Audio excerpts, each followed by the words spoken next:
Bom dia a todos, sejam bem-vindos à reunião semanal da Urologia. Gostaria de inicialmente fazer um anúncio. No dia 16 de dezembro, é um sábado, nós vamos ter um Bom Dia Urologia, um evento já conhecido de Urologia da Unicamp. É um sábado, será no Hotel The Royal Palm Plaza e todos estão convidados. Obviamente, existem vagas limitadas, então, dentro em breve, nós colocaremos à disposição um canal para que vocês possam fazer a inscrição. Hoje, quem vai apresentar é o Dr. Arthur Degani. Hoje é uma reunião especial, é uma Urologia Sem Fronteiras, e com o patrocínio da ADIO. E teremos como palestrante o Dr. Juliano, que é aqui da casa. Então, Arthur, pode começar. Bom dia a todos. Primeiro caso, CAD, 64 anos, masculino. Paciente que vem ao ambulatório com sintomas de jato fraco, gotejamento pós-miccional, sensação de esvaziamento incompleto e noctúria há 2 anos. Nega episódio de TU, afirma relações sexuais semanais sem queixas relacionadas. Paciente de antecedente, ele é hipertenso e uso de losartana, nega cirurgias prévias e tem um pai com antecedente de câncer de próstata. No IPSS inicial, ele tinha um IPSS de 17, um questionário de qualidade de vida de 3, com principalmente sintomas de esvaziamento. No exame físico, o paciente bom estado geral, sem alterações relacionadas, um toque retal com uma próstata fibroelástica maior que 60 gramas, sem nódulos. Foi realizado já uma urofluximetria livre. Ele apresentou um Qmax de 9 ml por segundo, volume urinário de 182 ml e um fluxo médio de 3 ml por segundo.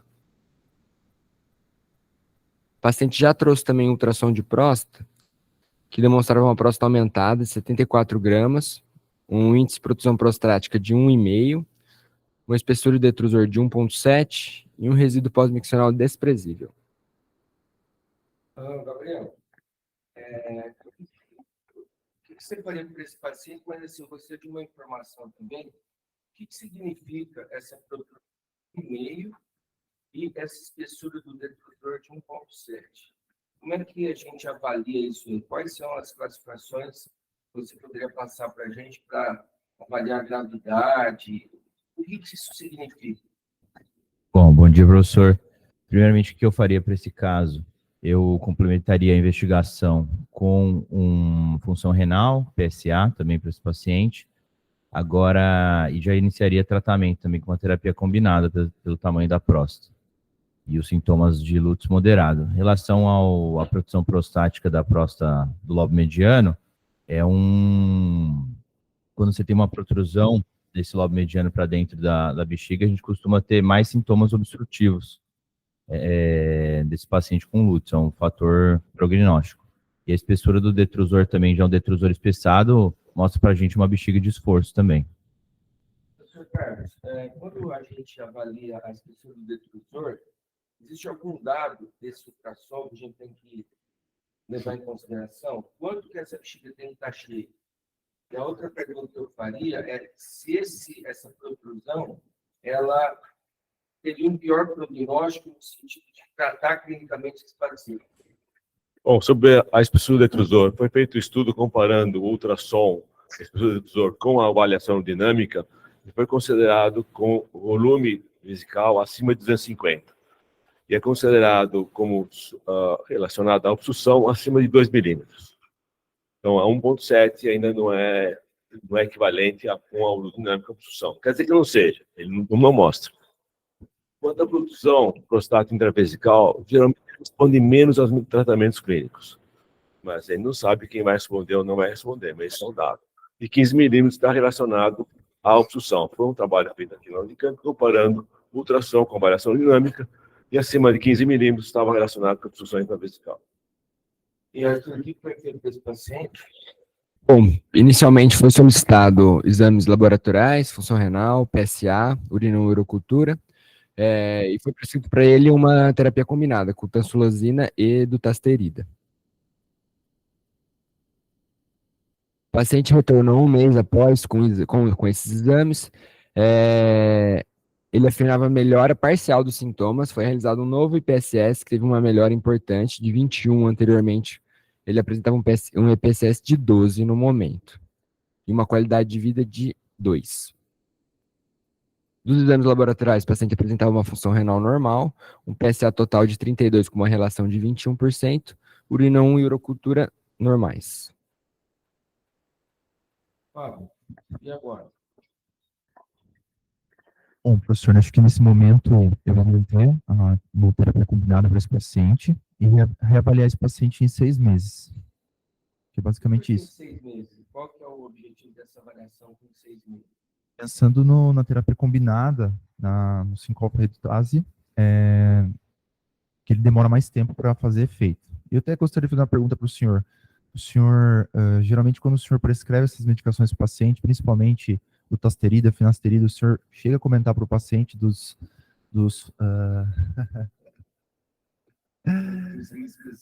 riscos dos efeitos colaterais dessa medicação? Uma pergunta capciosa, e talvez a gente pudesse fazer até uma enquete. Eu costumo falar assim, só que o fato de eu falar, você pode induzir esse paciente, existe o tal do efeito nocebo, né? Ele acaba tendo um problema, porque você falou que vai ter o problema, né? Agora, eu gostaria de perguntar para o professor Carlos e para o Juliano, o que eles fazem no consultório deles. Eu falo, vocês falam? Eu realmente comento, tanto com o alfa-bloqueador como com 5-alfa-redutase. Os dois têm efeitos colaterais importantes. O alfa-bloqueador pode ter síncope, de pacientes há mais de 70 anos, e tem ejaculação retrógrada, e astenia, alguns pacientes apresentam. E na 5-alfa-redutase, diminuição da libido e mesma direção. Eu falo.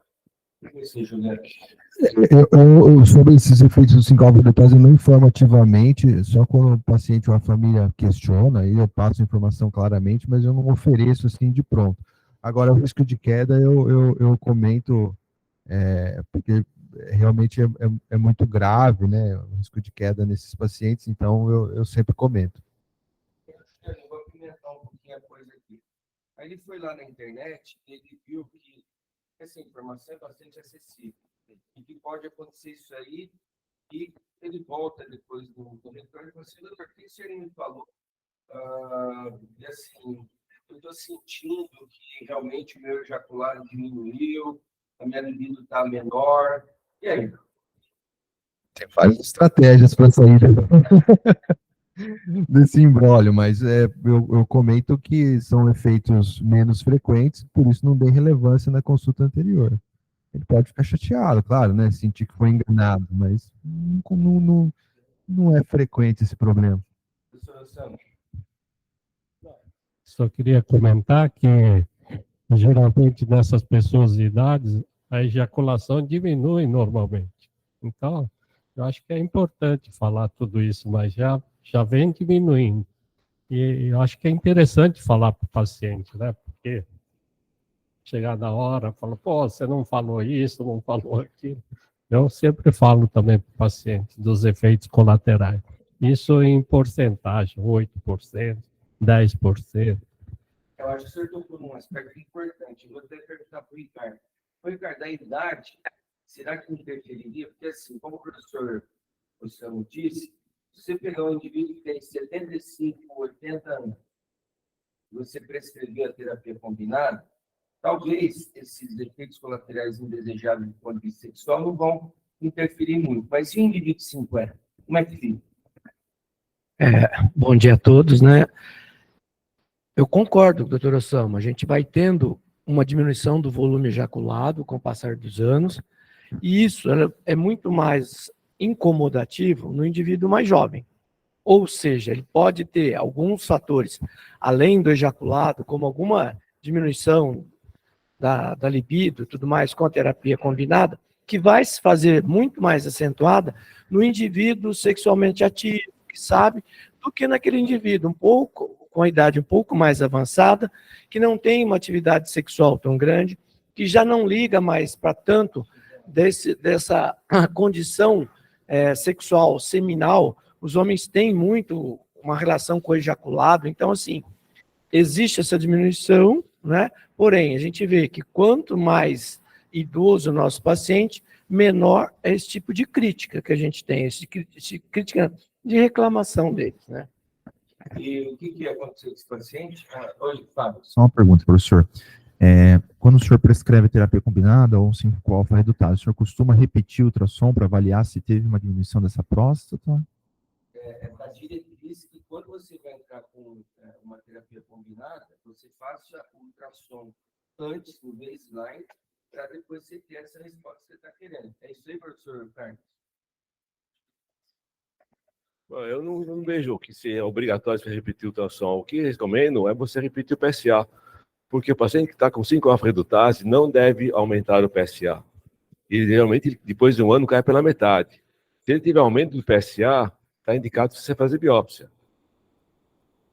Aliás, como é que o senhor acompanha esse paciente? É o PSA total, é a agressão livre? PSA total. É PSA total que vale. Então, aumentou, o senhor indicaria uma biópsia. Lógico, repete o PSA, se mantém esse nível, a indicação é fazer biópsia. Você faria uma ressonância antes? Para quê? Para avaliar se esse paciente tem uma suspeita realmente importante? Bom, isso é uma pergunta. Isso é pergunta. 3, 4, 5. Isso é uma pergunta interessante, porque hoje em dia, cada vez mais, você pede uma ressonância antes de fazer uma biópsia. Porque você tem vantagem de, como você falou, localizar alguma área suspeita, você pode direcionar a biópsia e você tem dados mais confiáveis. Ok. Respondido, Fábio. E o que aconteceu com esse paciente, Arthur? Bom, professor, o paciente foi mantido com terapia combinada, né? Lembrando realmente da demora para o paciente apresentar uma resposta com o uso do 5-alfa-redutase. E teve um novo retorno. Nesse novo retorno de 6 meses, o paciente apresentou uma nova melhora após os 6 meses da terapia combinada. O PCS dele caiu para 8, uma qualidade de vida de 1.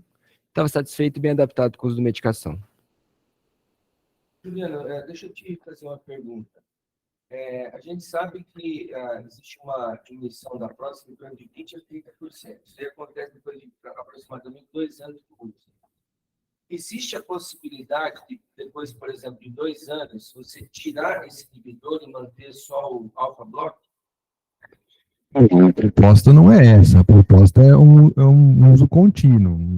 Eu digo isso porque você já teve a vantagem de diminuir dos 20% a 30%. Mas aí o volume prostático tende a voltar. Você tirou a inibição hormonal, o volume volta. Eu nunca vi nenhum trabalho com esse modelo. A ideia é manter, porque parar é um risco. Mas eu sei que o aumento desse volume prostático é pequeno, considerando o aumento anual, né? Então, é nesse sentido que eu... É nesse sentido que eu estou perguntando para você, entendeu? Não sei, se o senhor conhece alguma coisa, até divide comigo. Eu nunca vi intermitência na Foi uma pergunta que nunca me vi, veio. nunca vi. Se o professor Carlos tiver alguma coisa a respeito.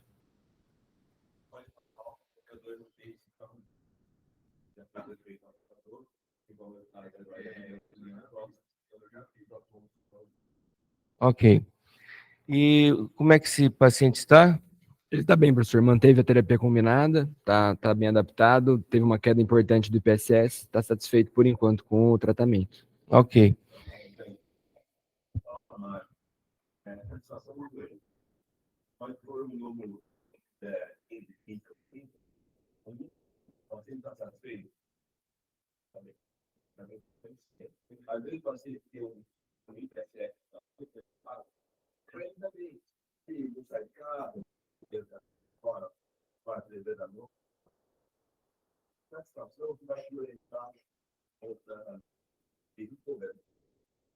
Ou seja, das 8 perguntas, o mais importante é de qualidade de vida.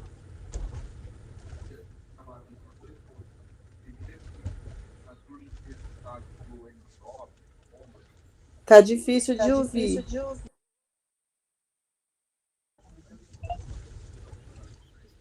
É que está desligando. Nas curvas de resultados do MTOPS, do COMPAT, daqueles outros estudos, a R, que vai a R e tal, o resultado não costuma ser assim, né?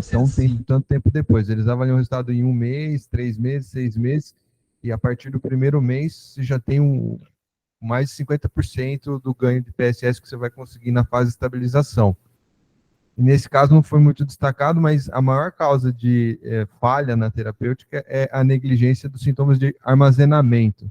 Que aqui não foi o caso, mas a gente não explorou isso na discussão. Queria só destacar que quando não vai bem de início, a primeira coisa é explorar melhor os sintomas de armazenamento. Ô, Juliana, então, mensagens finais com relação a esse caso aí, que usou terapia combinada. A mensagem final é que a terapia combinada ela deve ser considerada de pronto nos pacientes que têm sintomas moderados ou intensos, com o fator de risco de progressão. Que todos aqui valorizaram o volume prostático, mas não é só o volume prostático, né? O PSA acima de 1,5, o resíduo acima de 40 e o Qmax abaixo de 10, né?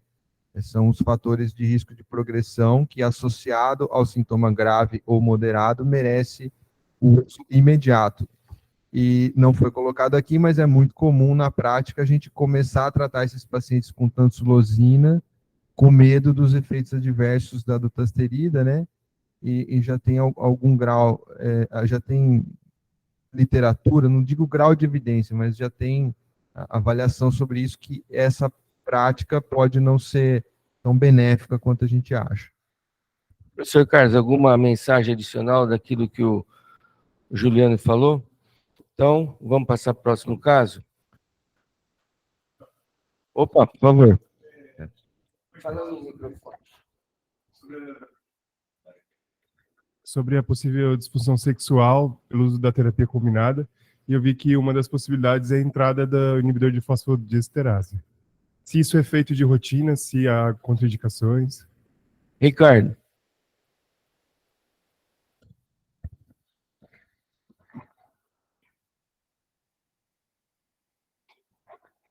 A terapia combinada, ela vai atuar mais na inibição do quê?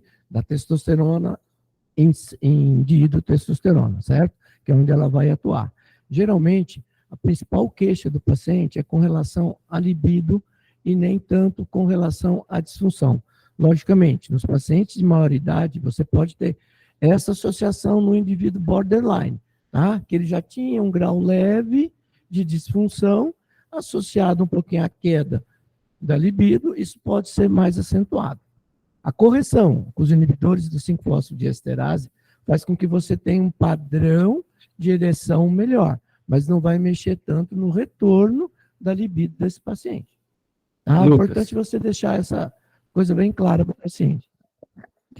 Esse gancho, o que o senhor perguntou de retirar a medicação e ficar um tempo sem, talvez para esse paciente que começa a desenvolver uma disfunção erétil e já teve uma diminuição da próstata, fazer um período sem, né, a dutasterida ou a finasterida, talvez seja um ganho de qualidade de vida, e você acompanha, vê o tempo que demora para essa próstata crescer e voltar a sintoma, e talvez seja uma possibilidade.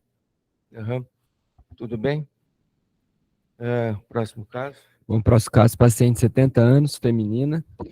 Paciente encaminhado ao ambulatório devido a uma queixa de urgência miccional associada à incontinência. Ela refere que os sintomas de urgência se identificaram há mais ou menos 2 anos, mas que começou a apresentar perdas há cerca de 8 meses, além de perda urinária aos esforços. Ela refere um uso de 4 pads ao dia, teve apenas um episódio de TU no último ano.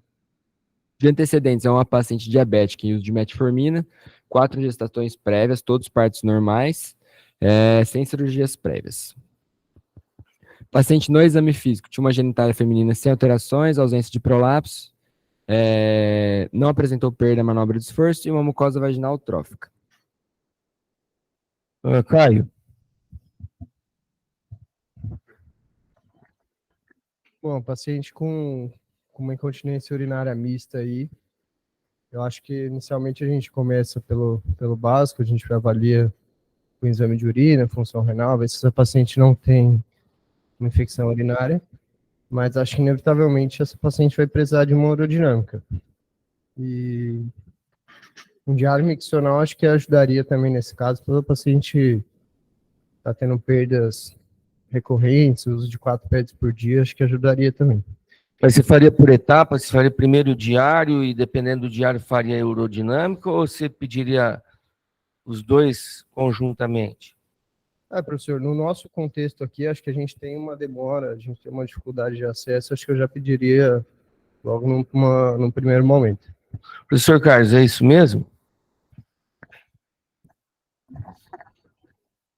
Sintomas de bexiga hiperativa, você não faz de primeira consulta, avaliação dinâmica. Você faz diário, miccional, faz exame de urina, inicia um tratamento, primeira ou segunda linha, e se for na falha, você faz a avaliação dinâmica, não antes. Esse que é o conceito que eu tenho também, né? E o que foi feito para ele? Para esse paciente, professor, foi já inicialmente solicitado uma urodinâmica, exames laboratoriais, foi solicitado também um diário miccional e orientações comportamentais. E queria perguntar se o professor já começaria com a terapia medicamentosa ou aguardaria? Você tem que discutir com o paciente. A terapia complementar e exercício do assoalho pélvico precisa ter uma certa aderência da paciente. 2 vezes por semana. Se o paciente não quer vir, tem dificuldade, tem outras atividades, não adianta você insistir que não vai dar certo. Se se compromete em vir, faça o primeiro tratamento, primeira linha, que é exercício do assoalho pélvico. Se não, o medicamento. Já entraria com o medicamento. Ricardo Miaoka, o que são essas orientações comportamentais numa paciente com bexiga hiperativa?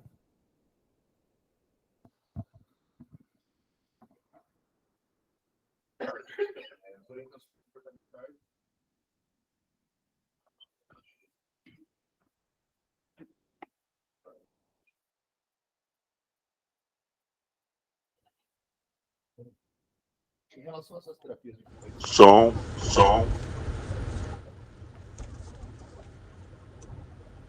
essa questão que o Carlos comentou, eu acho importante.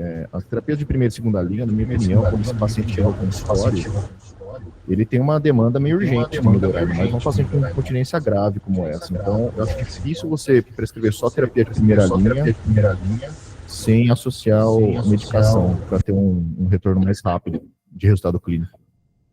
Certo. E tem segmento desse paciente? Tem, professor. Os exames laboratoriais dela tinham uma função renal normal, uma urinocultura também sem alterações. Ela trouxe esse diário miccional que a gente solicitou para ela. O paciente apresentava bastante perda urinária, realmente. Tinha um volume urinado bom. Realizou uma urodinâmica também, que apresentou, não conseguimos medir a capacidade citométrica máxima devido às perdas. A paciente apresentava uma hiperatividade detrusora importante, com perdas durante a fase de enchimento. André? Então, tem uma paciente que ela tem um diagnóstico clínico de uma bexiga hiperativa, e a gente tem ali uma urodinâmica mostrando uma hiperatividade detrusora. Nesse caso, já está indicado para a gente começar o tratamento.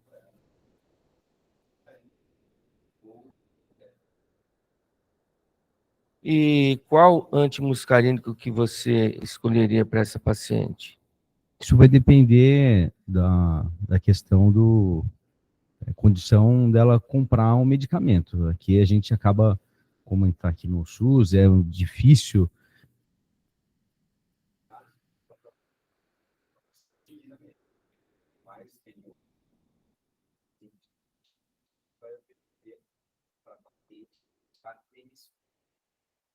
Juliano, é só o custo ou você tem que levar em consideração outras variáveis aí? Não, André deu uma derrapada nessa questão. A paciente, além dos efeitos óbvios,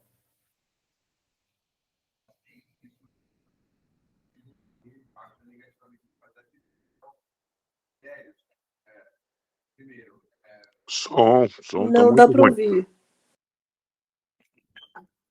primeiro critério é penetração na barreira hematoencefálica. E segundo critério, a gente pode adotar a seletividade dos receptores M3. Então, as drogas, elas vão diferindo entre si em relação ao peso molecular, a penetração na barreira hematoencefálica e a seletividade nos receptores M3. Além disso, tem a questão posológica, né, que tirando a oxabutinina e as primeiras drogas que tinham uma desvantagem posológica de ter que tomar 2, 3 vezes por dia, a maioria das drogas novas vem em comprimido de liberação prolongada que libera uma vez, mas só para sumarizar, né, os 3 itens que a gente tem que considerar é a vantagem posológica, a penetração da barreira hematocefálica e a seletividade M3. E aí você vai ter drogas mais seletivas e que penetram menos e que por isso tem menos distúrbio cognitivo. Senhor Carlos, tem alguma droga ideal nesse sentido para evitar essas alterações cognitivas? É você não usar elas. É o beta-3 agonista. Mas, assim, considerando o preço, né, dentro dos antimuscarínicos, o senhor teria alguma preferência? Parece que a darifenacina tem um peso molecular maior e o tróximo também. São as 2 drogas, talvez, de eleição, se você não pode usar o beta-3 agonista. Ok. E o que ela usou, Arthur? Professor, a gente optou por prescrever para paciente, devido à idade dela, darifenacina, 7,5 miligramas uma vez ao dia, e reforçamos mudança no estilo de vida também para paciente. Paciente retorna. Antes disso, o que você reforçou nesse estilo de vida? O que você falou para ela? As medidas que o doutor Ricardo já comentou, professor, de micções programadas, diminuir a ingesta hídrica próxima ao período noturno também, diminuir ingesta de substâncias irritantes, cafeína, refrigerante, essas medidas comportamentais. Fala, Ricardo.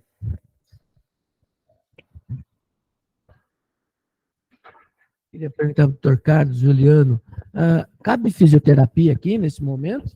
Ou ainda a gente aguardaria para uma segunda linha? Sim, do ponto de vista das recomendações, sempre cabe. O que chama a atenção, além do diário miccional, que você tem uma micção de 30 a 70 ml, a avaliação dinâmica mostra uma capacidade vesical pequena e alta pressão do detusor, essa paciente provavelmente não vai responder a exercício do assoalho pélvico, não vai responder a medicamentos via-orais. Ele provavelmente vai ter que fazer uma eletroestimulação no tibial, ou mesmo botox, ou eletromodulação sacra. O paciente que chama atenção, dificilmente se vê uma paciente que vem com sintoma de hiperativa com 4 absorventes por dia. Entendeu? Esse paciente deve ter já feito vários tratamentos, não é assim a primeira vez, é muito grave esse quadro. Juliano, a eletroestimulação do nervo tibial posterior. E a gente estava comentando aqui sobre valores. Não existe nervo tibial posterior, você tem o nervo tibial, ele é posterior ao moléolo. Isso é importante quando se fala. Então, é a estimulação do nervo tibial, ponto. Ok, estimulação do nervo tibial. Qual que é o valor disso? A gente tem isso, assim, à vontade? Nós podemos prescrever e nós teremos isso aí? Como é que é essa disponibilidade dessa eletroestimulação? A eletroestimulação do nervo tibial, ela fica a cargo da fisioterapia, então você vai ter mais disponibilidade disso onde os serviços de fisioterapia são mais desenvolvidos. A gente sabe que fisioterapia do assoalho pélvico não é uma coisa amplamente disponível, mas a tecnologia em si, ela não é complexa. Eu acho que é mais relacionado a recurso humano, né, que não está distribuído homogênea no nosso território. Então, esse que seria a maior limitação. Ok. Eu acho que é importante. A tecnologia está aí. Lógico que tem limitações onde você trabalha, mas tem que saber que está aí. Então, existe a simulação no nervo tibial, existe até implante de eletrodos no tibial, facilitando o tratamento dos pacientes. Então, está vindo, a tecnologia está vindo cada vez mais forte, e, logicamente, tem limitação ao custo, mas não é por causa disso, a gente não tem que saber indicar quando necessário, ou quando o paciente tem condições.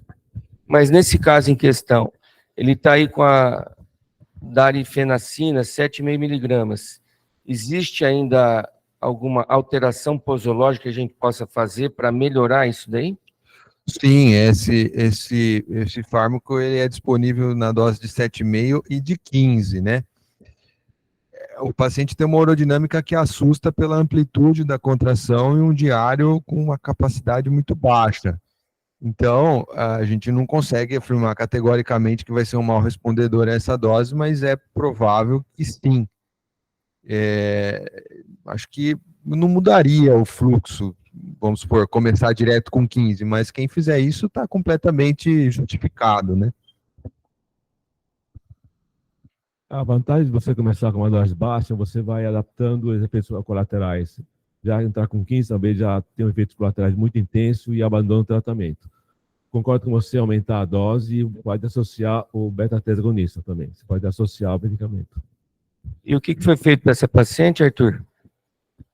Só fazer uma questão. Então, o senhor considera assim que na falha terapêutica, antes de migrar para a terceira linha, o senhor associa um beta-3? Novamente, aqui é um problema de custo. E você tem que discutir com o paciente. Eu acho que você pode associar um beta-3. Já tem trabalhos mostrando que melhora, apesar do alto custo, até no centro como a Europa, os Estados Unidos, eles questionam exatamente a combinação pelo custo. O paciente voltou 30 dias após o início do medicamento. Ela refere uma melhora parcial dos sintomas de urgência, não teve efeitos colaterais, mantinha a incontinência urinária aos esforços. Isso teve uma melhora importante da perda urinária. Ela já tinha, era mista a incontinência urinária dela.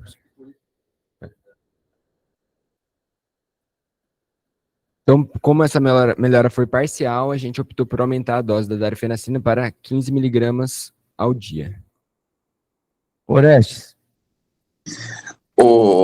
Adriano, segundo a teoria integral, quando você tem incontinência mista, está indicado o tratamento da incontinência de esforço, porque tem aquela teoria que ele estimula um receptor N da bexiga. E quando você trata de esforço, em 78% aproximadamente, melhora ou até some a incontinência de urgência. Então, eu creio aí, segundo a teoria integral, que está havendo uma alteração na lógica do tratamento. É isso mesmo, doutor Carlos? Existe um grupo que recomenda fazer essa cirurgia de incontinência, de prolapso, melhora, mas não é aceito por todos. O que chama atenção, a maioria dos autores, uma vez que você tem uma bexiga de baixa capacidade, você fazer uma cirurgia para tratar a incontinência urinária de esforço, o paciente vai ficar insatisfeito, porque não tem autonomia. Não, eu tenho uma informação. Precisa, para essa conduta ser considerada, você tem que ter algum grau de descenso do ápice vaginal. Senão a teoria não tem correspondência. Porque a teoria lá do Dr. Petrus é que o estiramento do ligamento útero-sacro que causa a estimulação desses receptores. Então, se a paciente é tópica, como foi apresentado aqui no exame clínico, né? Se não houve equívoco nessa avaliação, essa conduta não procede. Agora, se tem realmente um descenso, não precisa ser um descenso acentuado, tipo grau 3, mas você precisa ter um nível detectável de descenso, senão não faz sentido pensar nisso. Essa teoria do útero sacro também existe, mas a sua hipermobilidade também pode ocasionar, ele até chama o receptor na bexiga de N. Pode ser do útero sacro, aí você tem que ter o descenso, senão só a hipermobilidade pode levar. E assim, quando disse a urina que vai no colo vesical, reta proximal, poderia desencadear alguma sensação de contração, mas isso são contrações pequenas, esporádicas, não nessa intensidade. Ok. E tem segmento desse paciente, Arthur? Tem, professor. A paciente retorna após 60 dias do uso de 15 miligramas. Ela refere uma melhora completa dos sintomas de urgência, porém mantinha incontinência aos esforços. Não tinha nenhuma queixa relacionada à alteração cognitiva. Lembrando, como o Dr. Juliano já falou, a darfenacina, que foi a nossa escolha devido ao alto peso molecular, uma menor ultrapassagem da barreira hematocefálica para uma paciente idosa como essa. A gente manteve a medicação e está em programação para um sling transobturatório agora. Ok. Mensagens finais, professor Carlos? Eu acho que aqui, antes de fazer uma cirurgia, o paciente valeria a pena fazer uma avaliação aerodinâmica, confirmar realmente se a paciente tem função de reservatório, fazer um diário miccional, porque pacientes que não têm reservatório não ficam satisfeitos depois de uma cirurgia. E o resultado foi maravilhoso, ninguém esperava um resultado tão bom, mas como é que é. Uhum. Então, próximo passo é fazer um novo diário, uma nova urodinâmica e ver se isso está de acordo para se fazer, então, o sling transobturatório, né? Bom, agora nós temos aí a satisfação de convidar o Dr. Juliano Moro, que vai nos falar sobre o tratamento com a combinação das duas drogas, um alfa-bloqueador e o inibidor de 5-alfa-reductase, no tratamento dos sintomas do trato urinário inferior secundários ao aumento benigno da próstata. O Dr. Juliano é assistente aqui da disciplina, é mestre, e está vinculado à subárea de urologia funcional aqui da disciplina de urologia da Unicamp. Juliano, a palavra é sua. Bom dia a todos, muito obrigado pelo convite. Esse é o título da minha aula, terapia combinada otimizando os nossos resultados. Eu quero dizer aqui terapia combinada de alfa-bloqueador com inibidor de 5-alfa-redutase. De acordo com a legislação vigente, esses são os meus conflitos de interesse para essa apresentação. Então, em primeiro lugar, os estudos epidemiológicos de aumento benigno da próstata, hiperplasia benigna da próstata, são variáveis, mas todos eles apontam para dados alarmantes. Então, aqui, um desses dados mostra que é a quarta condição médica mais diagnosticada no idoso, sendo que mais da metade dos homens acima de 50 anos pode ter esse problema, e conforme você progride na faixa etária, você pode atingir taxas de até 90% nos homens com 80 anos. E esse estudo histórico, né, do aumento benigno na próstata, mostra que o risco de retenção urinária nesses pacientes que são sintomáticos e que não recebem tratamento, ele pode chegar até 23%. E a probabilidade desses pacientes, um estudo similar, né, com história natural da doença, os pacientes acima de 60 anos, o risco deles terem que se submeter a uma cirurgia prostática, que nessa época era basicamente RTU e cirurgia aberta, era quase 40%, 39%. Então, surge uma pergunta quase que inevitável de como prevenir esses desfechos, né, que seriam retenção urinária aguda e cirurgia. E eu acrescentaria até a progressão da doença, que seria a evolução negativa dos sintomas. O que a gente pode fazer para prevenir esses desfechos? Então, isso é um assunto antigo, não tem nada novo aqui, mas a ideia é fazer um sumário, né, do que foi desenvolvido ao longo do tempo.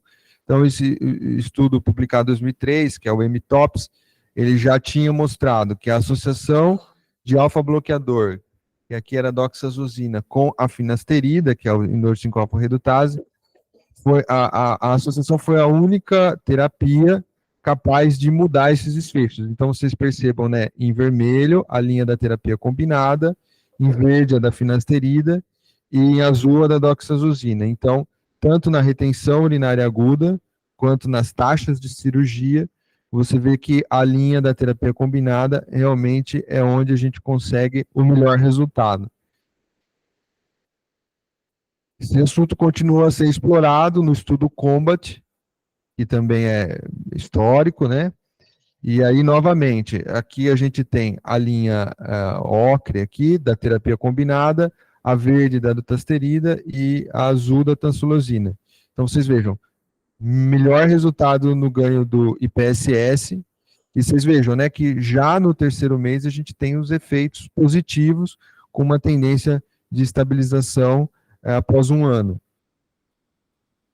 Em relação à melhora objetiva, que é a melhora do Qmax, a gente também tem um ganho na terapia combinada, então os resultados em relação ao aumento do Qmax, que aqui chegou a quase 3, né, no período de 30 meses, depois caiu um pouco para 2,4, mas o ganho no Qmax ele é maior também na terapia combinada em relação à monoterapia, ou com uma droga ou com outra.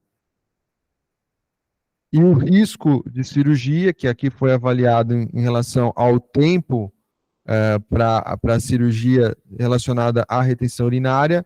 Vocês vejam aqui a linha do tempo e aqui o número de pacientes que foi operado. Então, novamente, a linha da terapia combinada mostra o ganho que já havia sido levantado no estudo Umitops. Então, para a gente otimizar os nossos resultados, a gente tem que a terapia combinada apresenta essas vantagens. Ela é superior à monoterapia na melhora dos sintomas e do fluxo, e ela é superior à monoterapia em relação a esses desfechos que eu chamo de desfechos desfavoráveis, que é piora dos sintomas, retenção urinária e necessidade de cirurgia. Portanto, nos guidelines, nos trabalhos não tão recentes, já de um tempo atrás, a terapia combinada ela vem sendo recomendada de rotina nos pacientes que eles têm lútis grave ou moderado e pelo menos um fator de progressão. E os fatores de progressão lá no Umitops era o PSA maior que 1,5 e a idade acima de 60 anos, 65 anos. Depois eles foram recatalogados, tem várias listas de fatores de progressão, mas esses 4 são os que compartilham a maioria deles, que é o PSA maior ou igual a 1,6, o Qmax menor que 10, a próstata maior que 30 e o resíduo maior ou igual a 40, que seria maior que 39. Então, esses fatores, junto com a gravidade do quadro, indicam a terapia combinada, onde nós vamos ter aqueles ganhos que eu levantei. E aí, a próxima pergunta que pode surgir é assim, precisamos começar imediatamente ou podemos começar a retardar o início da terapia combinada, né?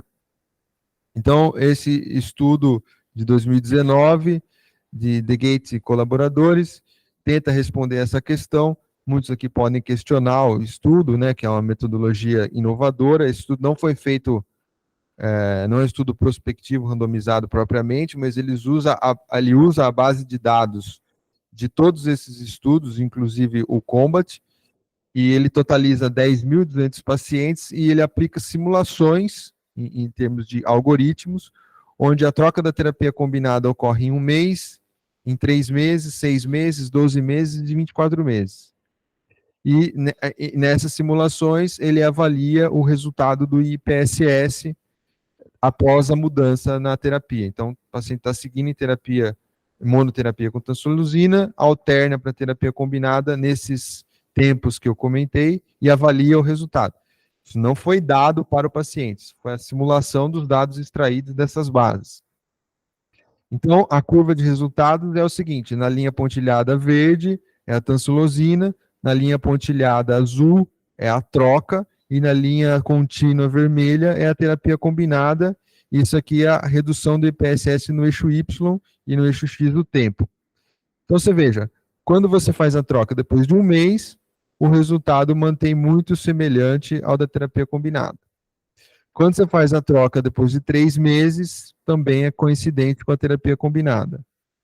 Quando você faz a troca em 6 meses, aí de fato você tem um deslocamento da curva mais em direção à tansolosina do que em direção à terapia combinada. Aplicando os dados estatísticos, você verifica que a troca em 6 meses faz diferença negativamente, ou seja, ela impede que eu obtenha todo o ganho que eu poderia se eu tivesse introduzido antes.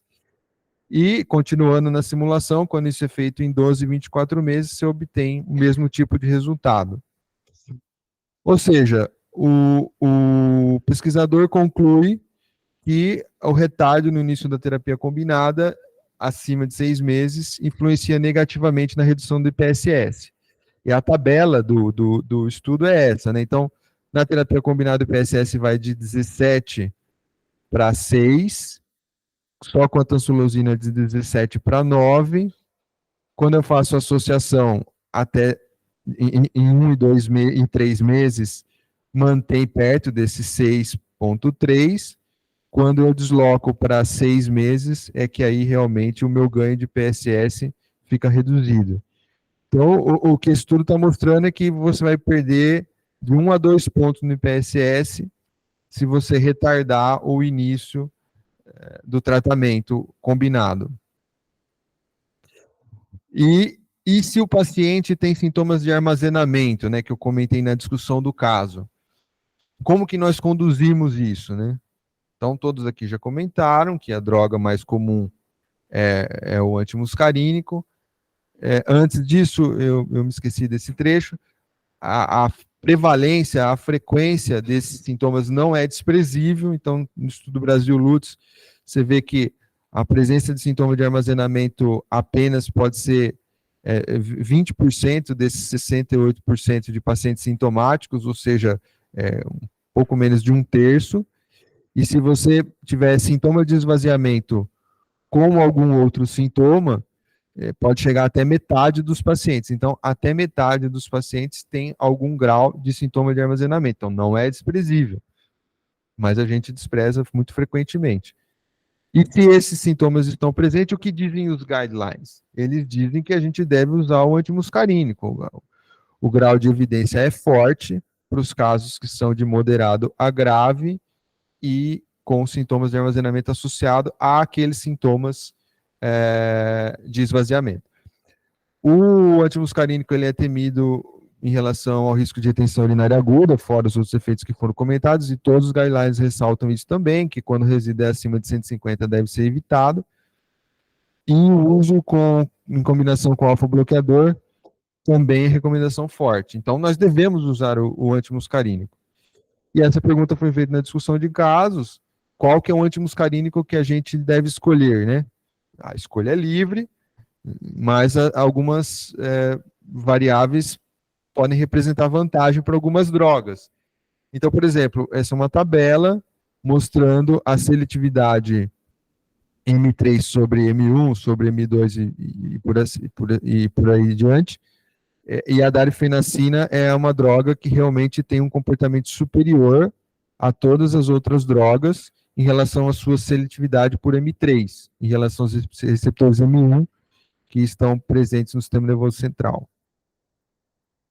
Se você pegar o peso molecular e a penetração da barreira hematoencefálica, esse é um trabalho experimental feito em ratos, numa revista de farmacologia, que mostra que a concentração em cérebro de ratos da darfenacina também é a segunda menor dentre todas essas drogas, só perde para o trospium.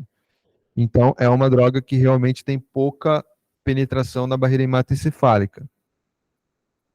E essa droga, ela é segura do ponto de vista neurológico e cardiovascular? Uma revisão sistemática, avaliando pacientes com bexiga hiperativa e disfunção cognitiva, mostrou que em 4 trabalhos com a avaliação da darfenacina, nenhum deles a darfenacina apresentou impacto negativo na função cognitiva nessa revisão sistemática. E sobre o efeito cardiovascular, esse outro trabalho, randomizado, placebo controlado, mostrou que a darfenacina não aumentou frequência cardíaca, nem intervalo QT, nem pressão arterial. Esse ponto sobre a segurança cardiovascular, ele é interessante porque na terapia de outra linha, que envolve o agonista beta-3, existe algum questionamento sobre a segurança cardiovascular, e o perfil de segurança da darfenacina nesse sentido parece superior. Então, em conclusão, como que eu otimizo meu resultado no paciente com Lutz? Eu otimizo indicando a terapia combinada para os pacientes certos, né, que são aqueles com sintomas moderado a grave e algum fator de risco de progressão. Eu otimizo meus resultados não retardando o início do tratamento, começando ele assim que eu identifico o paciente ideal. E se eu quiser um improve ainda maior, eu não negligencio o armazenamento e penso nisso logo de cara para não ter aquele paciente com falha terapêutica, né? Essa é a minha apresentação. Muito obrigado a todos. Só para finalizar, complementar com a apresentação das drogas de interesse aqui no laboratório, que é a Dutan, que combina a dutasterida com a finasterida, e o Fenazic, que é a darifenacina na apresentação de 7,5 e 15 miligramas. Muito obrigado. Parabéns, Juliano. Obrigado pela sua apresentação. E nós temos um tempo ainda para considerações, perguntas.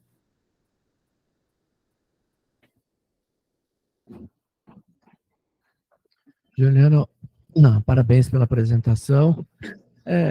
Uma dúvida pessoal com relação ao tempo de introdução da terapia combinada. Você mostrou gráficos ali que mostram uma diminuição do ganho quando você retarda essa introdução do tratamento combinado, exatamente.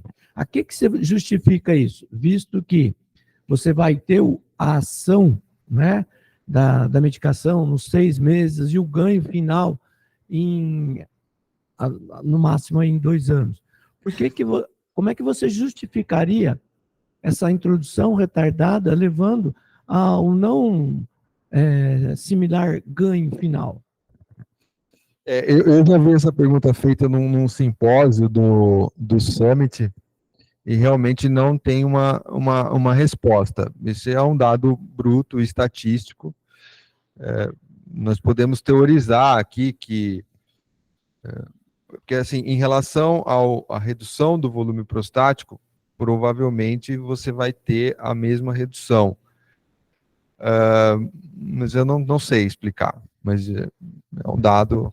O senhor tem algum comentário?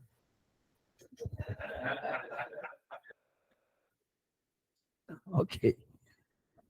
Juliano, paciente obstruído com IEPSS alto, tem sintoma de armazenamento e tem um resíduo alto também.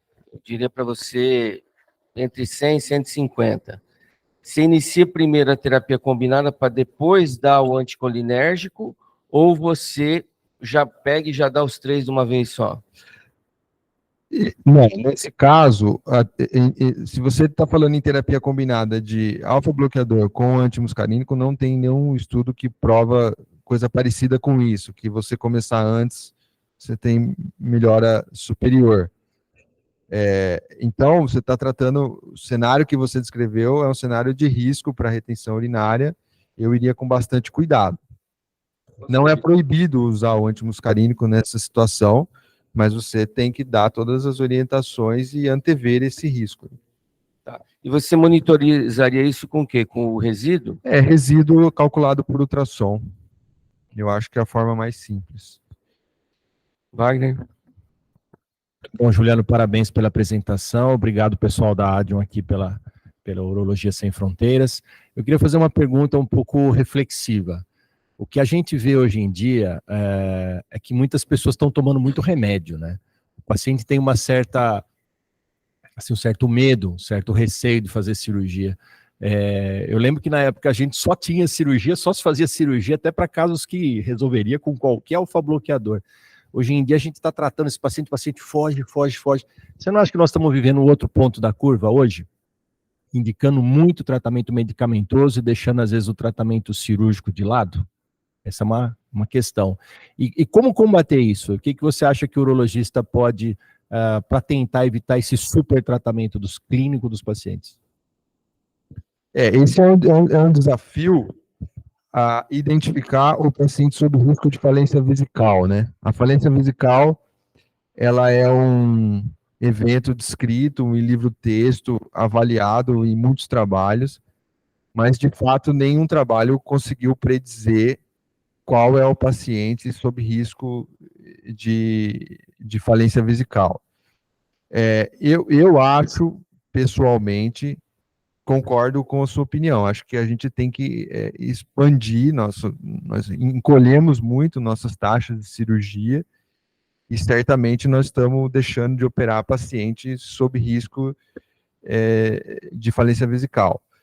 Acho que a evolução para vencer esse desafio é investir nos métodos que possam captar esses pacientes. Talvez um deles seja a urodinâmica minimamente invasiva, porque nela nós conseguimos monitorar não só o fluxo, não só o resíduo, mas também a pressão detrusora, que é uma pressão aferida de forma diferente, não é a pressão isométrica, a pressão isovolumétrica, aliás, não é a pressão isovolumétrica, é a pressão isométrica, mas é um dado a mais que nós podemos usar no monitoramento desse paciente, no sentido de verificar que no período de 2, 3 anos a pressão caiu e, portanto, ele está sob risco de falência vesical. Esse dado ainda não existe na literatura, mas eu visualizo como um cenário futuro. Professor, qual que é o time ideal, se é que existe, para você mudar do tratamento clínico para o cirúrgico? É como o Juliano falou, não tem esse time ideal. Não sabemos, todo mundo está atrás disso para saber. E qual é o objetivo? É preservar a função vesical, mas nós estamos atrás disso. E eu vou fazer uma outra pergunta para o senhor. Hoje está muito em voga MIST, né? Essa terapia minimamente invasiva para tratamento de LUTS HPB. E a gente vê que isso é muito voltado para preservar a ejaculação. Será que a gente está mudando o rumo das coisas? Em vez de você tratar adequadamente a parte urinária, você está querendo preservar a ejaculação? Ou seja, quando você trata bem o indivíduo que tem LUTS HPB, se acaba tendo prejuízo da ejaculação. Agora, preservando a ejaculação, provavelmente você não vai estar tratando adequadamente esses sintomas do trato urinário. Os MIST têm mostrado que não melhora só o fluxo, diminui a pressão detrusora. Então, você está tratando a obstrução vesical. Lógico, você não vai fazer um MIST no paciente que tem uma próstata muito grande. Eles funcionam muito bem para próstatas pequenas e médias. Quanto é média? Não está sendo ainda determinado se é 50 ou 60 gramas. Eles estão tentando alongar um pouquinho mais. Mas o que se sabe, próstatas pequenas, 30, 40 gramas, funciona muito bem o MIST. Mas eu acho que o MIST ele é um forte concorrente do tratamento clínico, e não do tratamento cirúrgico que nós conhecemos atualmente, que vai desde a velha RTU até os métodos mais avançados, porque os resultados de longo prazo em todos não são muito bons. Então, a preservação da função ejaculatória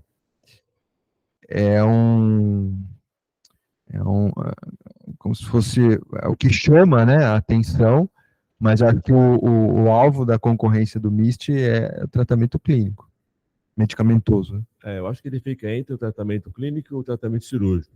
Mas tem alguns trabalhos até mostrando com um segmento um pouco maior que se mantém 5 anos sem sintomas. E próstatas pequenas respondem bem ao tratamento. Entendi. Mais alguma consideração? Perguntas?